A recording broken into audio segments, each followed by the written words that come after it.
Hello, nga po pala si Luis Champi Mangrobang at ang itatakil ko po ngayong araw ay ang Ephesians chapter 5 verse 20. Ano ang benepisyo ng pusong magpapasalamat?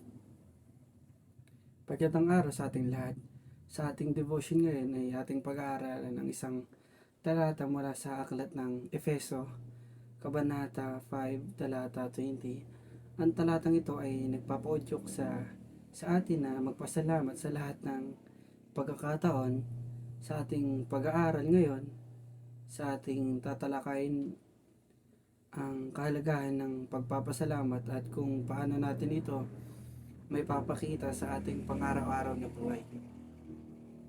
Bago natin simulan ang ating pag-aaral, magpakumbaba tayo at magdasal sa Panginoon. Salamat po sa pagkakataon na ibinigay niyo sa amin upang pag-aralan ang inyong salita. Tulungan ninyo kaming maintindihan ang kahalagahan ng pagpapasalamat at gabayan ninyo kami sa pagpapakita nito sa aming mga buhay. Amen. Ang madako naman po tayo sa Efeso chapter 5 verse 20. Ang nagsasabi, sa lahat ng pagkakataon, magpasalamat kayo sa Diyos Ama sa pangalan ng ating Panginoong Hesukristo. Ang talatang ito ay isang paalala sa atin na dapat tayo magpasalamat sa lahat ng oras at sa lahat ng sitwasyon. Ngunit bakit ba mahalaga ang magpapasalamat? Ang magpapasalamat ay nagpapakita ng ating pagkilala sa mga biyaya na ibinibigay sa atin ng Diyos.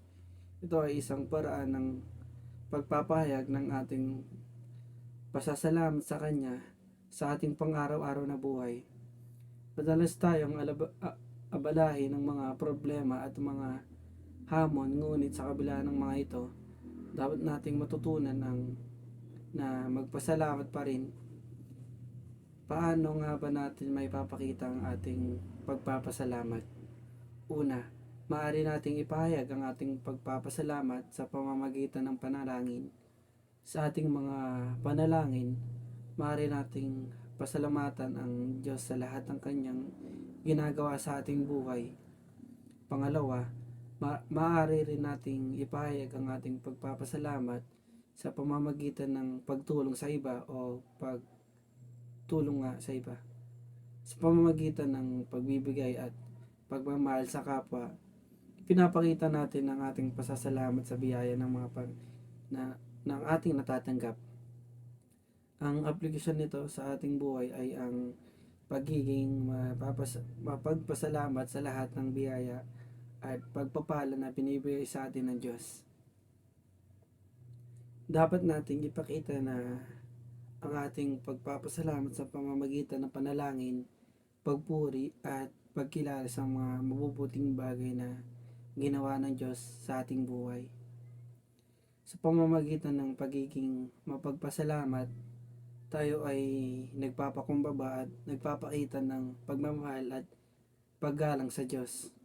Sa ating pag-aralan ngayon, tayo ay inaayahang magpasalamat sa lahat ng pagkakataon sa kabila ng pagsubok at mga hamon natin sa buhay. Huwag nating kalimutan na magpasalamat sa Diyos sa lahat ng Kanyang ginagawa sa ating buhay. Sa pamamagitan ng pagpapasalamat, tayo ay nagpapakumbaba at nagpapahayag ng ating pagkilala sa Kanya. Yun lang po, naway may natutunan po tayong aral ngayon. Salamat po.